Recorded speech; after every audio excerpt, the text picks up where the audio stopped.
प्यारे सत्संग जी, प्यार से बोलिए सतगुरु सतनाम सत साहिब जी, सतगुरु सतनाम सत साहिब जी, सतगुरु सतनाम सत साहिब जी। बोल सतगुरुदेव महाराज की जय, सतगुरुदेव महाराज की जय, सतगुरुदेव महाराज की जय।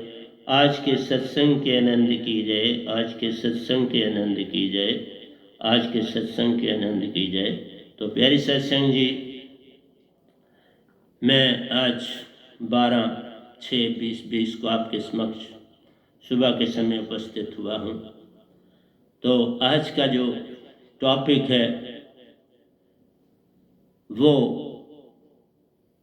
कि हम सुरती, क्या सुरती मन के कब्जे में है, क्या सुरती मन के अधीन है, इसके विषय में जानकारी आपको देना चाहूँगा।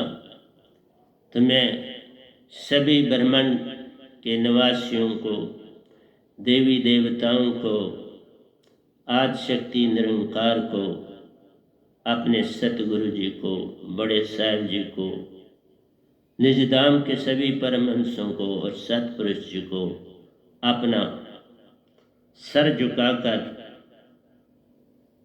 नमस्कार करता हूँ और आपका आशीर्वाद चाहता हूँ, क्योंकि आप ही बोलनहार हैं। मैं तो एक निमित्त बिन माइक हूँ जिसके द्वारा बोला जाएगा। करण करामन आपे आप मानस के कुछ नाई हार।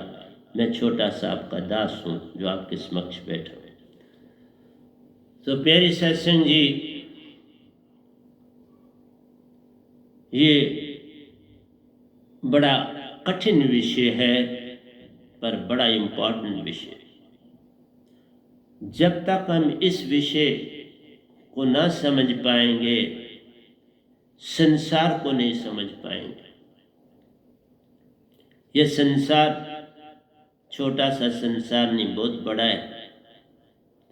3 पार्ट में बटा हुआ है, हर पार्ट में 7 लोक हैं और इस तरह से 21 लोक हैं। ये सारे का सारा संसार जो बसाया गया 5 तत्वों के मेल से मन बन जाता है और मन सुन में रहता है, क्योंकि सुन से बाकी तत्व निकलते हैं। सबको जोड़ें तो वो मन।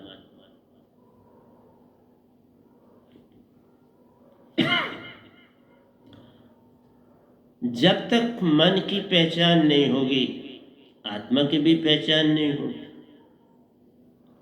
क्योंकि सारा संसार जितना भी मैंने अपने जीवन में देखा, बस मन की ही बात करता है और तो कोई बात है होती नहीं। लेकिन इसी चीज को आज से 550 साल पहले कबीर साहब ने जगत को दिया। उन्होंने अपने ढंग से दिया। मैं कोई कबीर पंथी नहीं, मैं कोई कबीर साहब से कोई लेना भी देना नहीं। वो उसी तरह संत हैं जिस तरह मैं आपके सामने बैठा हूँ। मुझे मिले हैं, इधर भी मिले हैं, निजधाम में भी मिले हैं। बाकी तो मेरा सारा सरबंध सतपुरुष के साथ ही चल रहा है और सतपुरुष के साथ ही मैं जुड़ा पूरी तरह से। बाकी वैसे ही है जिस तरह से मैं हूँ और बाकी परमहंसा निजधाम में मेरी ड्यूटी लगी।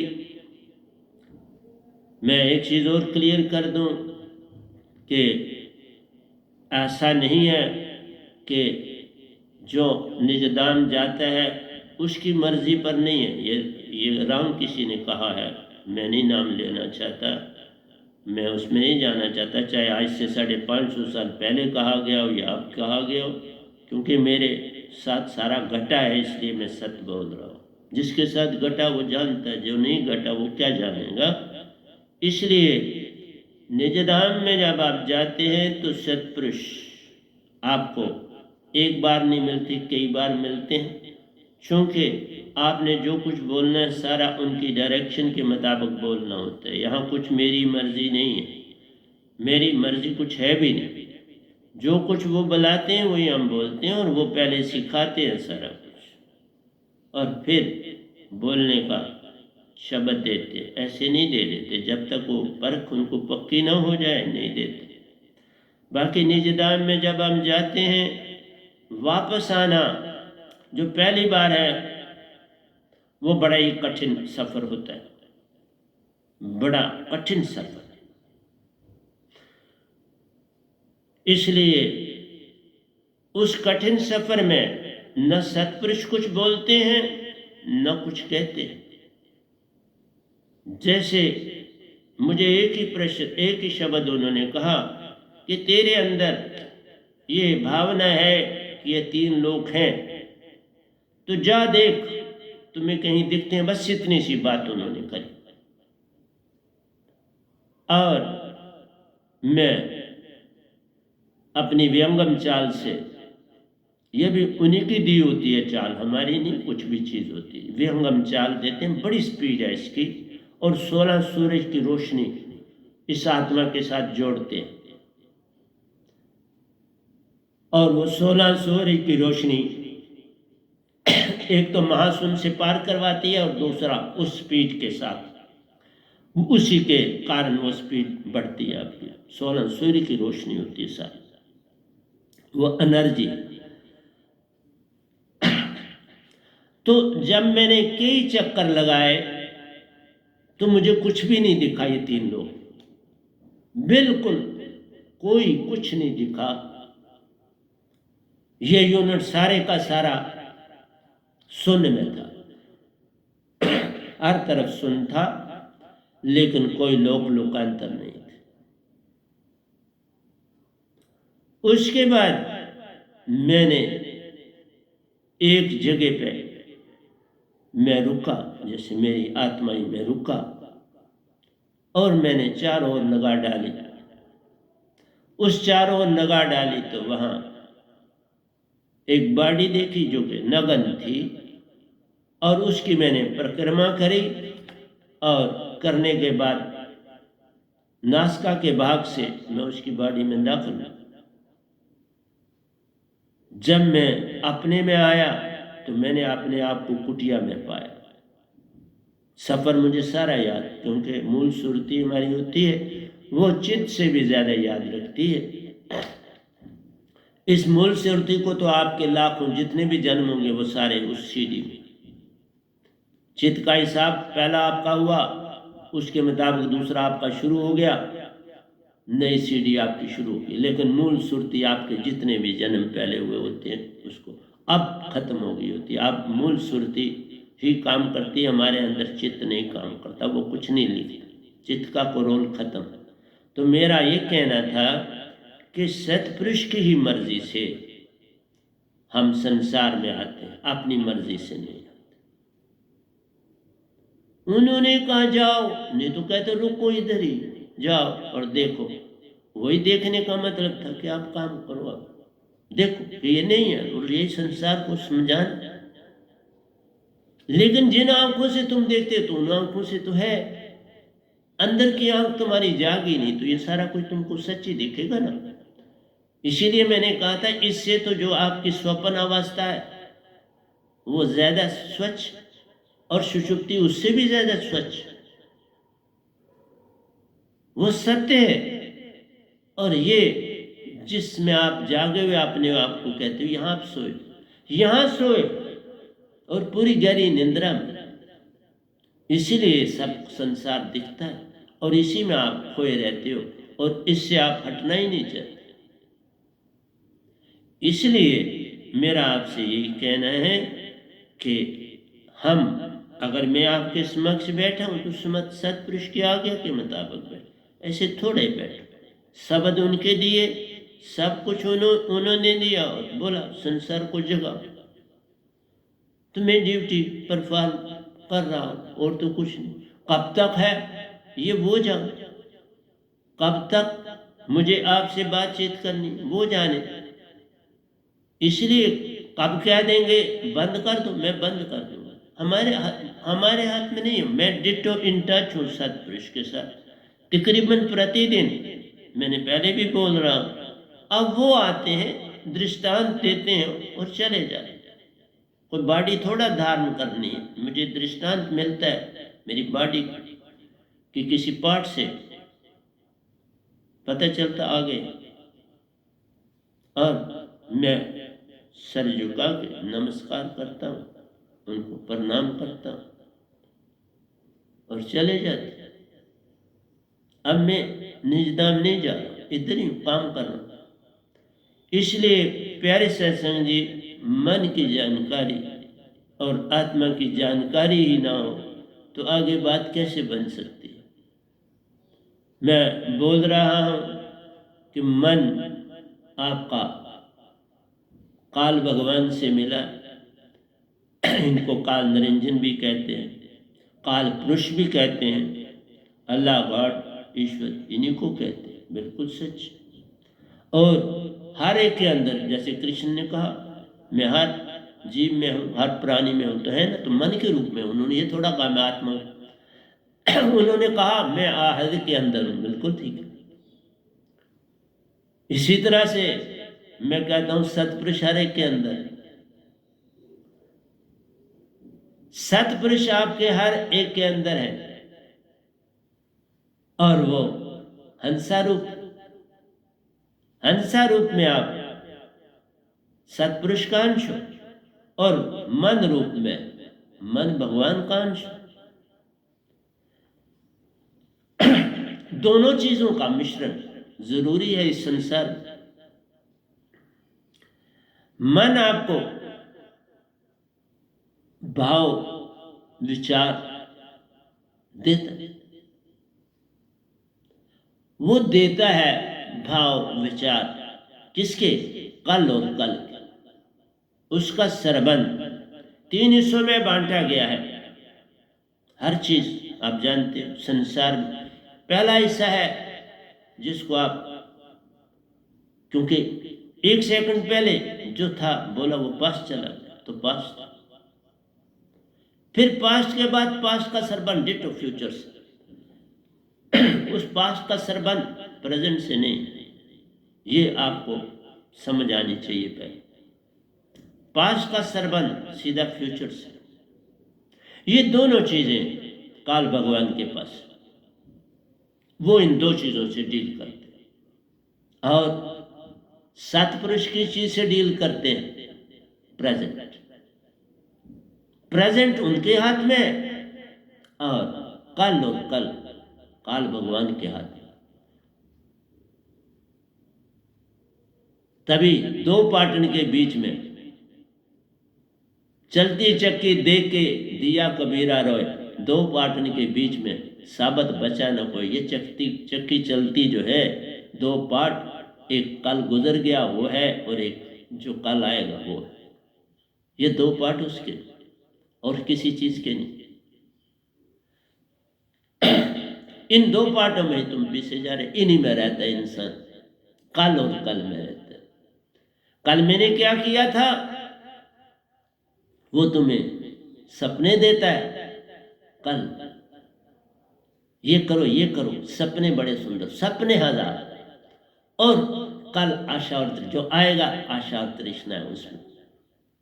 जो गुजर गया वो सपना है, जो आने वाला है आशा तृष्णा का सरबंध। और हम देखो चुपके से कभी बैठते हैं तो सपने लेते हैं, और उन सपनों को विष में डालते हैं, ये करूंगा वो करूंगा। और इसी तरह से जो सपनों में बड़ा एक्सपर्ट होता है वो राजा का सलाहकार बनता है। मैंने कल के प्रवचन में आपको बताया, एक मिसाल दी थी। जो संसार के कामों में निपुण है कल और कल में, वो राजा का दरबारी होता है, सलाहकार होता है, और यही काल होता है। ये कभी पार नहीं करता। आज तक किसी दरबारी ने अपने बादशाह को पार नहीं किया, डबोया। तभी तो सिकंदर ने अपने दोनों हाथ बाहर करके किया। उसके बाहर हाथ रखने का थोड़ा कि मैं दौलत साथ नहीं लेके गया। उसने कहा मैं कुछ समझ ही नहीं पाया जीवन। जीवन को न समझ पाया। खाली खाली आया और खाली जा रहा हूं। खाली यही है कि तुमने संसार में प्रेजेंट में रहने का कुछ नहीं सोचा। वो भी आया, दौलत लूटी और ये कहा मैं फ्यूचर बड़ा अच्छा काटूंगा। फ्यूचर मिला ही नहीं। फ्यूचर तुम्हारे हाथ में थोड़ा है। जो गुजर गया वो भी तुम्हारे हाथ में नहीं, जो आने वाला वो भी तुम्हारे हाथ में। तो ये लम्हा जब मैं ये बोल रहा हूं आपके साथ, ये मेरे पास है। जो मैं आपके समक्ष इस समय बैठा कह रहा हूं, वो प्रेजेंट है। उसमें आत्मा, उसमें सत्पुरुष, उसमें तुम हो। जो गुजर गया और जो आना है वो काल का दायरा है। इसीलिए तो कहते हैं कल किसने देखा है। कल आता ही नहीं तो देखना कैसे? कभी नहीं आता। बिल्कुल सच, आता ही। वो सपने देता है और उन सपनों को तुम अंदर से सजाते रहते। होता जो है वो आज में होता है, लेकिन कल और कल आशा, तृष्णा और सपने। इसलिए प्यारी सत्संग जी, हम सबसे पहले देखें कि बीमारी है कहां। मैंने एक बार एक आर्टिकल पढ़ा था, उसमें मां बच्चे को बोलती है, दोनों बीमार थी मां, कुछ बिस्तर पर। बेटे को बोला, वो छोटा ही था, हस्बैंड उसके डेथ हो चुकी थी। तो बेटे को बोला, बेटा ये मैंने बगिया फूलों की लगाई है ना, इसकी तो थोड़ा सा ध्यान रखना। मैं तो कमरे में हूं, तो बाहर उन फूलों का, उन पत्तों का बड़ा अच्छी तरह से उन पौधों को देखना। उसने कहा मां करूंगा। तो शॉर्ट वर्ड में बोलता हूं कि उसने पत्तों कपड़ा लिया, गीला किया, पत्तों को, फूलों को साफ करता था, रोज समय बिताता था, बैठ उठ के करता था। जब मां ठीक हुई, बगिया में गई तो बगिया सूखी थी, फूल सूखे थे, क्योंकि वो फूल ही बेच के अपना गुजर करती थी और काम चलाती थी। बगिया उसकी सूखी थी। तो उसने कहा, ओहो ये क्या हो गया। उसको अपने पे पछतावा हुआ कि मैं बच्चे को समझा ना पाई, कहाँ पानी देना था और कहाँ दिया। लेकिन अगर मुझसे पूछते हो तो ये सारा काम सारा संसार कर रहा है। सारा संसार यही तो कर रहा है। आप सब क्या कर रहे हैं? जिसको दवाई पिला रहे हैं, जिसको दवाई देते हैं, वो तो तुम्हारा हमसाया है, तुम नहीं। तुम जिसको खाना खिलाते हो वो तुम्हारा हमसाया, पड़ोसी। तुमने जिसको तुम सुलाते हो वो तुम नहीं, तुम्हारा पड़ोसी। कहने का भाव है कि तुम 3 हिस्सों में बटे हो। एक तुम्हारा तन है, एक मन है, एक तुम हो। दवाई भी अगर हम देते हैं तो इस तन को देनी है और देते हो। और तुम कहते हो मैं बीमार हूं, मुझे बड़ी तकलीफ, मुझे दर्द है। सच कहता हूं, ये दर्द और तकलीफ शरीर को है, तुमको नहीं। आत्मा को, हंसा को न दुख का पता है न सुख का पता है,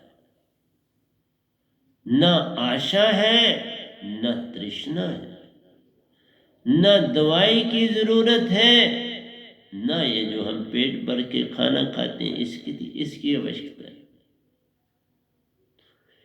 इसलिए हम सब कुछ जो कर रहे हैं संसार में वो हम हमसाए के लिए कर रहे हैं। वैसे तो आप हमसाए को कुछ देना नहीं चाहते, सारा कुछ संभालते हो, लेकिन फिर भी सब कुछ हमसाए को ही देते। डेथ होने लगे तो किसको तुम देते हो चीज? जो बच्चे तुम्हारे हैं वो उसके शरीरों को तुम देते, जो पीछे रहो उसके शरीर को देते, तुम कोई उसको थोड़ा देते हो। उसको तो ये चीजें चाहिए ही नहीं, उसको 3 चीजें चाहिए। सत्य हो तो आत्मा होशियार हो जाती है। प्रेम अभी आपने समझा ही नहीं, अभी मैं बोल चुका हूं, बोलता हूं, अभी खत्म थोड़ा हुआ। प्रेम अभी मैंने सारे दोहे जो आपके समक्ष पहले रखे भजन में, वो दोहे जो थे सारे प्रेम के थे। मेरा प्रेम सागर विनाम सुरती धारा सागर ही प्रेम का है। ये दूसरा मैं अपने हाथ से लिख के इसको प्रिंट करवा रहा हूं, ये बात है, तो लिख चुका हूं सारा। लेकिन अभी आपको पता है कि सिचुएशन ही ऐसी जो उसका प्रिंट निकालूंगा, कोई चिंता नहीं। मेरा आपसे कहना है कि आप अगर मेरी बातों को समझ जाएं, काश ऐसा हो जाए तो क़यामत आ जाएगी। मैं अभी आपको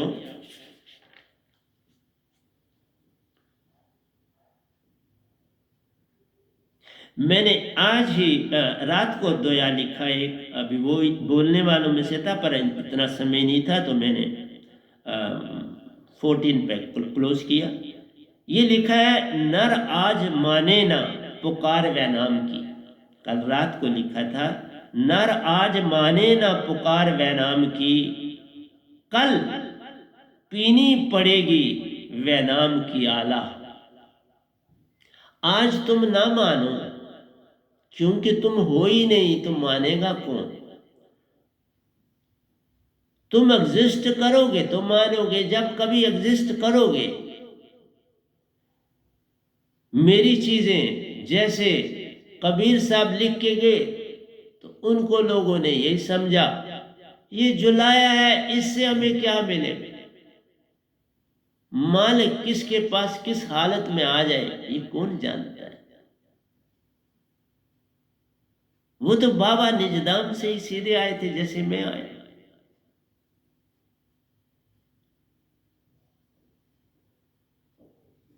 तो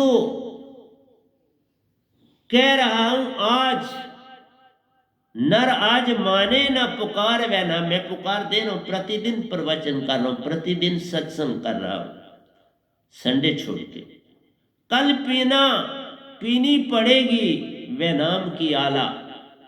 मेरा शब्द आपको लेना ही पड़ेगा, इसके बिना तुम्हारा काम नहीं चलेगा। क्योंकि तुम बन जाओ तो क़यामत आ जाएगी। इसलिए तुम सारा काम अपने हमसाए का, नेबरर का कर रहे हो। अच्छी बात है, बुरी नहीं है नेबरर का करना, पर अपने लिए भी कुछ करो ना। तुम सारा काम तन और मन का कर रहे हो, दोनों का कर रहे हो, लेकिन अपने को भूले बैठे हो। यही तो उसकी मां ने कहा, भाई पौधे की जड़ रूट है, उसको तो पानी मिला नहीं, बेटे ने फूल को भी साफ किया, पत्तों को भी साफ किया। वही तो तुम कर रहे हो। तुम्हारी बॉडी फूल और पत्ते है, तुम उसी के लिए लगे हो, उसी के लिए जोड़ रहे हो, उसी के लिए सब कर रहे हो।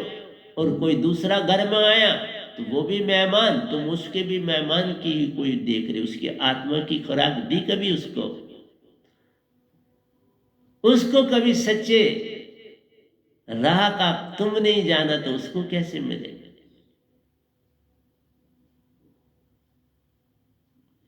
जब तक जिस घर में कोई एक भी नहीं जागा हुआ होगा तो वहां हमसाए ही रहते हैं, वहां आप तो रहते नहीं। नर आज माने न पुकार वै नाम की, कल पीनी पड़ेगी वै नाम की आला। आज करे इनकार जगत पर, आज तो तुम मेरी बात नहीं सुनते, कोई बात, मेरे को कोई तकलीफ नहीं, मुझे पता है नहीं सुनी। आज करे इनकार जगत पर, कल पीना कल पीना ही होगा सुरती प्याला। मेरी सुरती का प्याला कल पीना ही पड़ेगा। आज करे इनकार जगत पर, कल पीना ही होगा वह नाम सुरती प्याला। पीना ही होगा, पीना पड़ेगा। क्यों? जब तुम जागोगे तो बोलोगे ओह, मैं तुम्हारी भूख तो सुरत शब्द और सार शब्द वह नाम शब्द। तुम्हारी भूख रोटी नहीं है, तुम्हारी भूख पैसा नहीं है, तुम्हारी भूख दौलत नहीं है, तुम्हारी भूख शाबाश नहीं है, ये सब कुछ नहीं।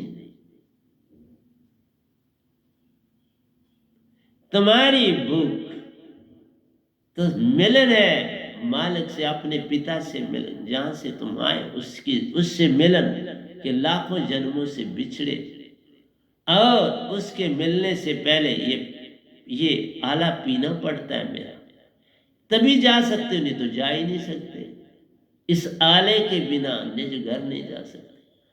और ये आला एक को ही मिलता है ब्रह्मांड में, दो को कभी नहीं मिला। सतपुरुष ये आला सिर्फ एक को देते हैं पूरे ब्रह्मांड में। कहते हैं मुझे कोई ठेका थोड़ा है, जाओ उसके पास पहुंच जाओ, पालो। आज करे इनकार जगत पर, कल पीना ही होगा वह नाम सुरती प्याला। देखा, इसलिए ये मेरा 16वां दोया है। मैंने 17 तक ये लिखे थे, तो मैंने आपके समक्ष 14 का गुणगान तो नहीं किया, आपके समक्ष गाए है। इस सारे ग्रंथ की एक ही तरज है। इससे पहला अमर सागर है, उसकी भी एक अपनी तरज है, इसकी भी अपनी तरज है, लेकिन इसकी ओर जो मैंने गीता लिखी है एक तरज। अब शायद नेक्स्ट टर्न में गीता का के दोहे लूंगा आपके समक्ष और उनकी बातें करूंगा।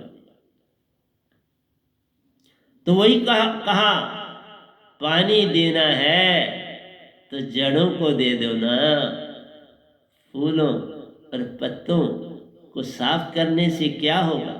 दवाई देनी है तो आत्मा को दे दो ना, जो लाखों जन्म से बीमार पड़ी।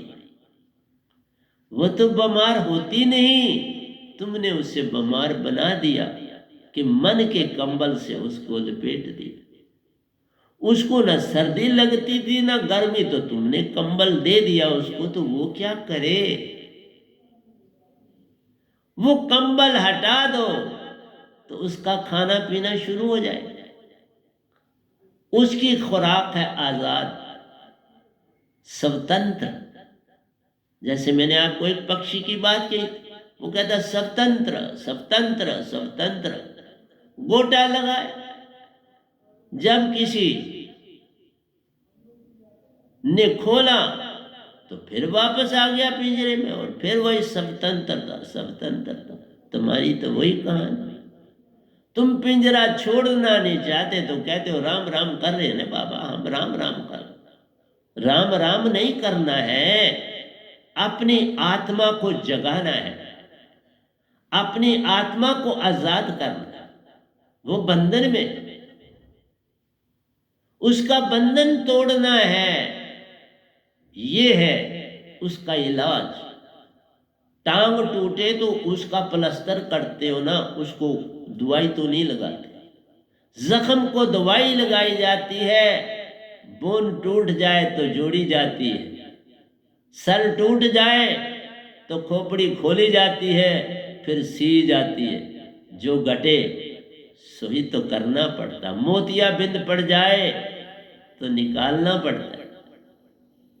कोई गोली किसी को बॉडी में लग जाए तो गोली निकालनी पड़ती है। जैसी घटना घटे वैसा ही करना पड़ता है। तुमने कभी आत्मा के विषय में सोचा ही नहीं। इसलिए सबसे बड़ी बात, और दूसरी बात हो, याद रखो, to every action there is equal and opposite action. जैसा तुम करते हो ना वैसा तुम्हें मिलता है। तुम जैसा एक्ट करोगे, मुझे याद है राजौरी में दरहाल, मैं उससे आप कहूँगा काफ़ी बड़ा गांव है, वहाँ मुझे कुछ दिन रहने का मौका मिला। मेरी माँ वहाँ सर्विस करती थी, मेरे बड़े भाई भी वहाँ सर्विस करते थे, तो मैं गया। वहाँ एक विचित्र देखी कि चारों तरफ पहाड़ हैं, ऊंचे ऊंचे। उन पहाड़ों पे आप नीचे ग्राउंड से एक आवाज दो, क्योंकि वहाँ सन्नाटा होता है ऐसी जगहों पर। अब तो वहाँ बड़ी आबादी है, लेकिन मैं पुरानी बात कर रहा हूँ। तो मैंने आवाज दी तो सारे पहाड़ों ने उस आवाज को मेरी तरफ वापस फेंका, और फिर मैंने सुनी वही आवाज। मैं बोल के चुप हो गया था, लेकिन अब उनकी आवाज आ रही है, वही बोल रहे हैं। तो एक चीज बैठ गई अंदर कि हम जो कुछ करते हैं उसका बिल्कुल हमको वैसा नहीं बल्कि उससे ज्यादा मिलता है। मेरा ये कहना है, हम तो कहते हैं to every action there is equal and opposite reaction. Ball को वॉल पे फेंका, वापस आए, जहां से आपने फेंका ना वहीं हाथों में आपके पहुंच जाएंगे।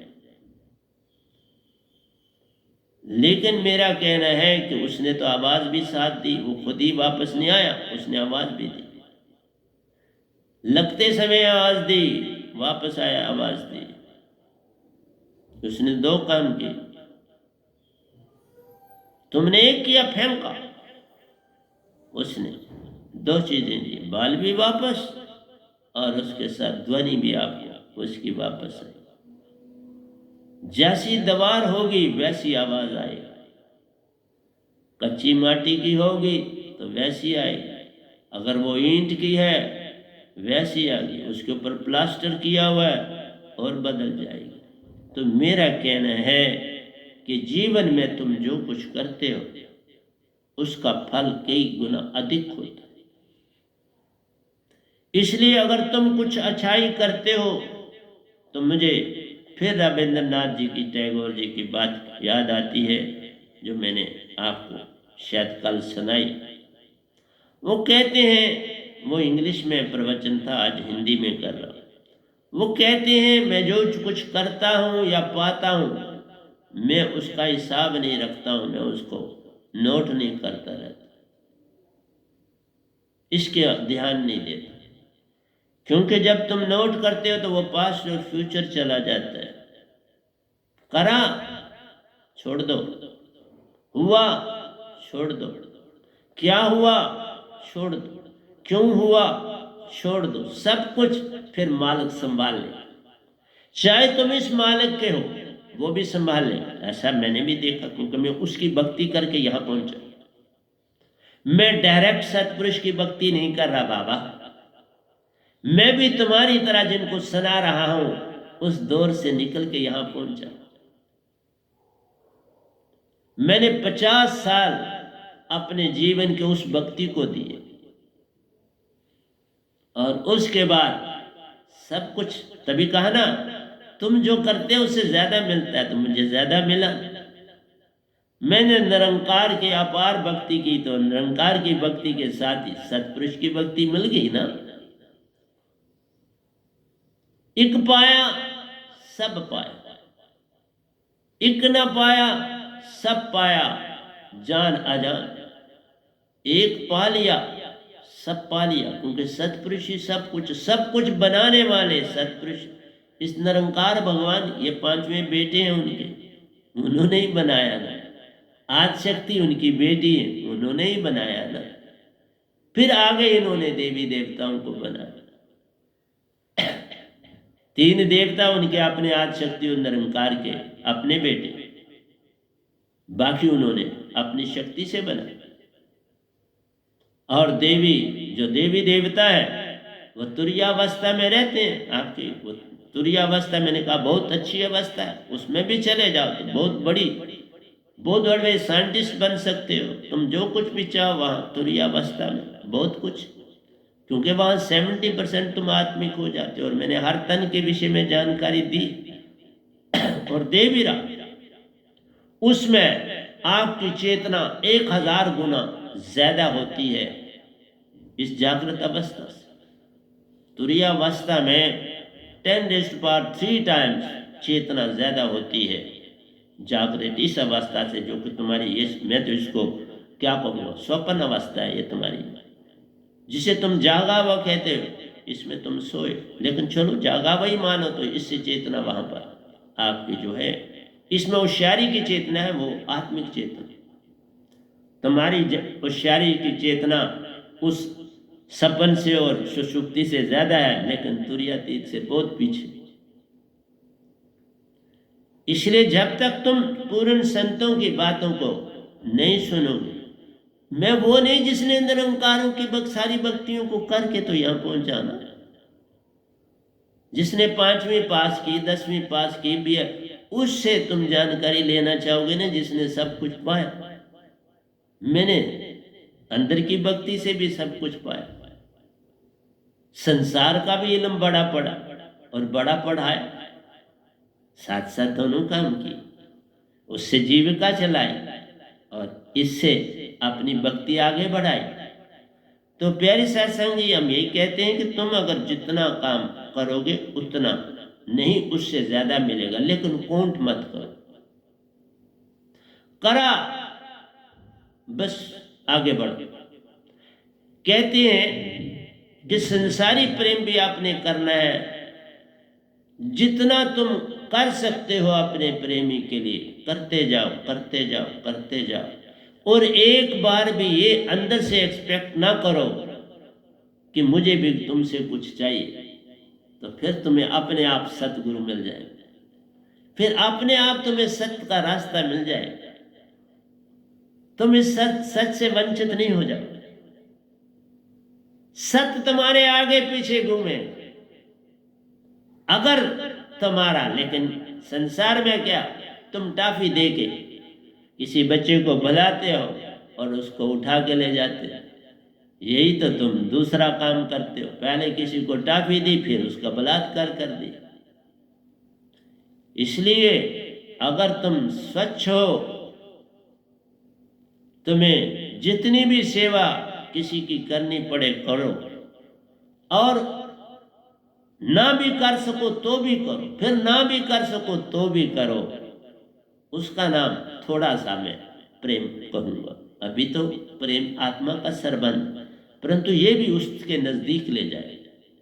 जैसे इंग्लिश में कहते हैं अलूजन, जल के मिलना। कई बार इंसान कहता है मुझे कोई झलक मिले, किसी की भी झलक मिले, सोते जागते बैठते, ये झलक तुम्हें प्रेम की ओर ले जाएगी। प्रेम की पहली निशानी है अलूजन, जल के मिलना प्रेम की निशानी। ये आया वो आया, अभी पत्ते हिले तो वो आया, अभी वर्षा हुई तो वो आया, अभी सूरज निकला तो वो आया। अगर ऐसी जल के होने लगे तो तुम्हारा झुकना जो है ना, वो तुम्हें उसके पास लेता चला जाता है। ये आया का मतलब ही झुकना है। बस अभी आया, ये बच्चा आया तो शायद इसी में वो आया। अगर तुम्हें ये अलूजन सोते चले जाएंगे तो टैगोर की गीतांजलि अलूजन से सारे, उन्होंने अपने सारे अलूजनों से भरा है उसको, इसलिए जो भक्ति की दुनिया में आना चाहता है, आया हुआ होगा काफी तो उसको उसकी किताब उनकी समझ आएगी। नहीं तो इस तरह संसारी आदमी उनकी किताब को कुछ भी नहीं समझ पाएगा। वो कहेगा ये कूड़ा करकट। वो कूड़ा करकट नहीं, बहुत अच्छी किताब है संसार की। कूड़ा करकट को नोबेल प्राइज नहीं मिलते, जब नोबेल प्राइज मिलते हैं तो उसमें बहुत कुछ होता है, उनकी किताब में बहुत कुछ है। इसीलिए मैं जो भी जितना समय मिलता है मैं लोगों की चीजें पढ़ता भी, और पढ़ा है बहुत कुछ पढ़ा, कोई हिसाब ही नहीं मैंने कितना पढ़ा, गिनती से बाहर मैंने पढ़ा है। बाबा इंग्लिश का ही कितना लिटरेचर पढ़ा है जिसका कोई हिसाब ही नहीं। इसी तरह से मेरा आपसे कहना है, तू करता जा और करता जा, उसका हिसाब किताब तो फिर तुम्हें पास्ट और पास्ट में ले जाएगा, वो सब मन को मिल जाएगा। तुम्हारा तो सारा खत्म हो गया, क्या फायदा हुआ वो करने।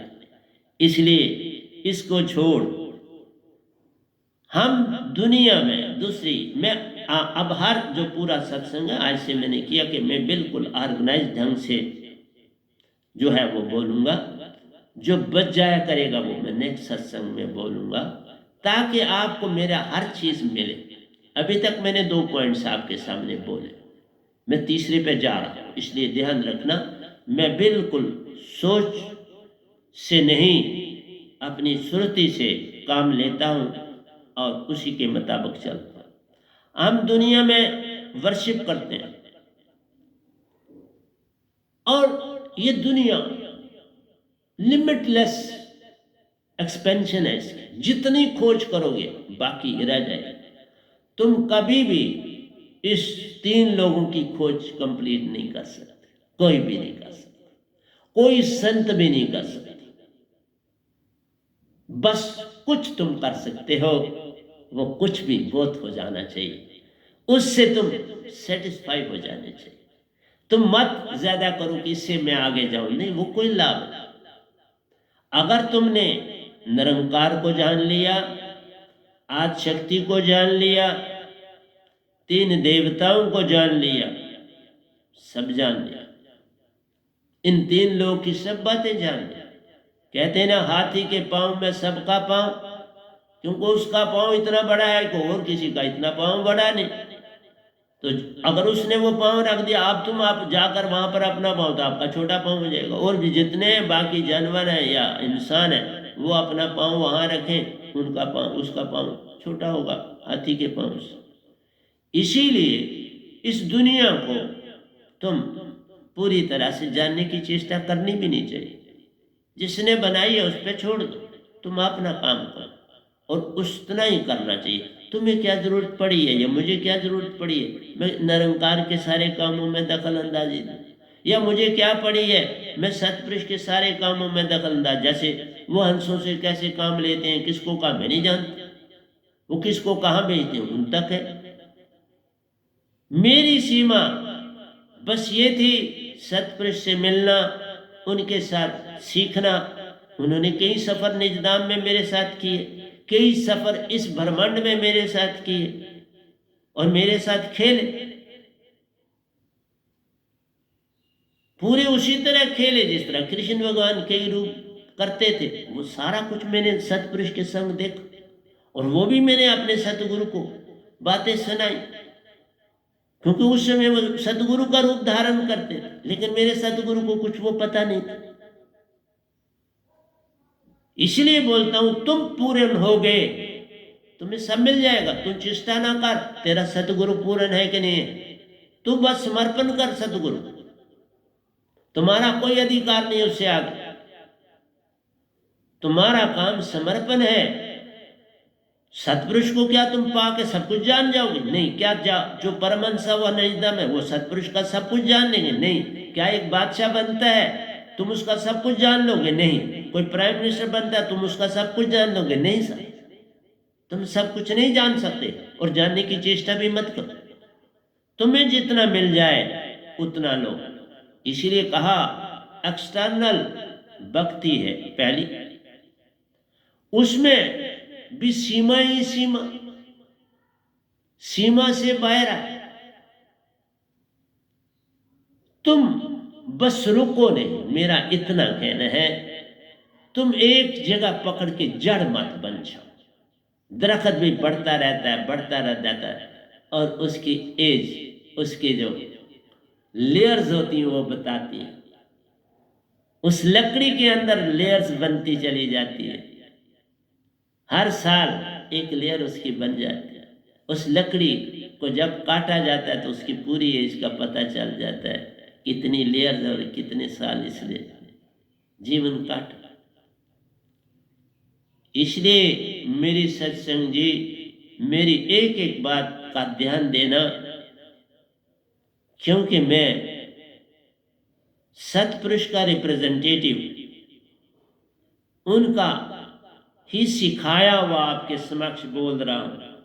कुछ सतगुरु से सीखा, कुछ सतपुरुष ने सिखाया, और फिर मुझे बैठा दिया, बोलो। अब मैं तो हमतान ही ले रहा हूं बाबा, मैं क्या बोलूं। सतपुरुष मेरा हमतान ले रहे हैं, मेरे सतगुरु भी मेरा हमतान लेना चाहिए। इसलिए जो हमतान नहीं देना जानता वो आगे कैसे बढ़े। और हम जितनी भी वर्शिप करते हैं लाभ के लिए, जितनी भी एक्सटर्नल वर्शिप हो रही है, आप चाहे सर ऊपर उठा के कुछ कहो, सर झुका के कहो, लेट के कहो, तुम कहते क्या हो, मां। तुम नैवेद्य चढ़ाते हो, 10 रुपए का नोट फेंकते हो, या कहीं देखे गठियां भी देखते देते हुए देखे, वो बहुत कुछ देखा अपने जीवन। पर अगर तुमने 10 लाख चढ़ाया तो करोड़ मांगा, करोड़ चढ़ाया तो 10 करोड़ मांगा। पर हमने कहा मांगन मरण समाने, मत मांगो कोई भी मरने, मांगन ते मरना भला, यही संतन की सीख। तो प्यारी सत्संग जी, अगर भक्ति में मांगना ही लिखा है तो फिर क्या भक्ति हुई। वो भक्ति थोड़ा हुई, तुम तो कर्जा मांग रहे हो, मुकाओगे कैसे। जिस भी जगह से जो चीज मांगी जाती है उसे लुटाना पड़ता है। यही इस धरती का असूल है, जो तुम पाओगे ना बाबा उससे लुटाना पड़ता है। क्यों कर्जा चढ़ाते हो। हर बार जब जाते हो कहीं मंदिर, मस्जिद, गुरुद्वारा या जहां तीर्थ स्थान, मांग लेके जाते हो, और जब मांग पूरी हो जाती है तो तुम कैसे इंसान हो, फिर कभी वहां नहीं जाते। फिर तुम्हें याद ही नहीं रहता कि वहां जाना है। तुम्हारी मांग पूरी होगी, और असलियत में वो तुम्हारी मांग जो पूरी होती है वो तुम्हारे कर्म में लिखा होता है। इसीलिए उनके पास ताकत है, तुम्हें बुला लेंगे, वो बुला सकते हैं। तुमके बिल्कुल तुम माने वाले हो तो बुला सकते हैं, कहते हैं हाँ तेरे को दे देते, तेरी चीजें ले जा। और उसके बाद तुम नहीं जाते, और उनको तुम्हारी जरूरत भी क्या है। मैं इस समय सत्संग कर रहा हूं आपके समक्ष का, तो कोई नहीं बैठा, पर ब्रह्मांड मेरा सारा सत्संग सुन रहा है। स्वर्ग वाले मेरा सत्संग सुन रहे हैं, निजधाम के परमहंसा मेरे सत्संग सुन रहे हैं, पितरलोक वाले मेरा सत्संग सुन रहे हैं, सिद्ध लोक वाले मेरा सत्संग सुन रहे हैं, स्वर्ग वाले मेरा सत्संग सुन रहे हैं, निरंकार लोक में बैठे हुए मेरा सत्संग सुन रहे हैं, महाशून्य में बैठे मेरा सत्संग सुन रहे हैं। मत समझना मैं ऐसे सत्संग कर, ऐसे नहीं कर। सतपुरुष ऐसे कभी नहीं बैठाएंगे। मेरे एक एक शब्द में सतपुरुष बोल रहे हैं तो ऐसे क्यों बैठाएंगे। वो किस लिए बैठाएंगे। वो कोई मामूली हस्ती है, आप सब उन्हीं से आए हो, उन्होंने मुझे बिठा दिया। मैं तो बैठने से भी डरता था थोड़ा, मैं कोई, लेकिन जब वो मिलते रहे, अब भी मिलते हैं, तो बस वो साथ हैं, तो मुझे कोई परेशानी नहीं बनती। इसलिए तुम हर चीज में मांगे हैं, अगर इसकी खोज करो तो बहुत बड़ी बड़ी खोज है। कईयों ने समुद्र के अंदर की खोजें की, कईयों ने इन पहाड़ों की खोजें की, कईयों ने जानवरों से खोजें की, सब इंसान अपने अपने ढंग से खोज कर रहा है। भक्ति वालों ने अपने ढंग से खोजें की, तो सारे इंसान इस धरती में खोजों में लगे हुए। कोई भी ऐसा नहीं जो खोज नहीं कर रहा, लेकिन हम इंसान मांगों में लगे। हम जागना नहीं चाहते। सदियों से कई जन्म हम कीड़ पतंगा, कई जन्म मानुष तन पाए, कई जन्म जलचर में वासा करो। तो हम हर जगह गए और आए, लेकिन हमने जागने की चेष्टा कभी, क्योंकि और किसी जोनी में तो जागा जाता ही नहीं। मैंने बोला जब तक शून्य तत्व तुमको ना मिलेगा, तुम 5 तत्वों के नहीं बनोगे, तुम मोक्ष नहीं पा सकते। मोक्ष तत्व तभी मिलता है जब शून्य तत्व पास हो। तो देखा मन की अवस्था है ना, बिना मन के मोक्ष नहीं, क्योंकि मन को ही तुमने चेतन करके अलग करना। जब तक तुम एक अच्छे पहलवान से रेसलिंग नहीं, जो टॉपर वहां होता है सबसे बड़ा रेसलर, उसको नहीं हरा लेते, तब तक तुम रेसलर कैसे कहलाओगे। तुम उसके जूनियरों से लड़ाई कर रहे हो, लड़ते हो, लोग तो यही कहेंगे नहीं अभी है छोटा। लेकिन जिस दिन तुम जो वहां का सबसे नंबर 1 का एथलीट है, रेसलर है, उससे जब तुम रेसलिंग करोगे, तो फिर जो आउटकम होगी तुम्हारी पहचान होगी। इसलिए प्यारे सत्संग जी, सदा जागे हुए से ही आपको सच्ची दात मिलेगी। जो जागा है वही देगा। एक अच्छा खिलाड़ी खुद रहा तो अच्छा कोच बनेगा ना। जो खिलाड़ी नहीं, कोच कैसे बनेगा। कभी कोई बिना खेल खेले कोच हो सकता है? ये पढ़ाइयों से कोच नहीं होता। इसलिए मैं बैठा हूं तो बहुत कुछ करना पड़ा। मालिक ने ही किया, उन्होंने करवाया, लेकिन किया। तुम मेरी बात एक भी नहीं मानोगे, पर मैंने अभी आपको 2 या सुनाया, वो 16वां है जो मैंने लिखे थे रात को, 17 लिखे थे। तो उसमें मैंने कहा एक दिन तुमको पीना ही पड़ेगा वह नाम का सुरती प्याला। तुम भाग नहीं। जिसकी रसरी है उसने तुम्हें बांध के रखा, जब चाहेगा खींच लेगा। इसलिए मैं कोई काला नहीं कि तुम मेरे साथ जुड़ो ना जुड़ो, वक्त खुद करेगा। आपको पता है चातक पंछी की प्रेम गाथा बड़ी विचित्र है। उसका प्रेम देखो कैसा है। तुम्हें अगर मैं अब इसको खत्म नहीं आ जाऊंगा, मैं कल फिर इसको पकड़ूंगा। चातक को सिर्फ ये जान लेना कि वो स्वाति की बूंद पीता है, इससे बात नहीं ना बने।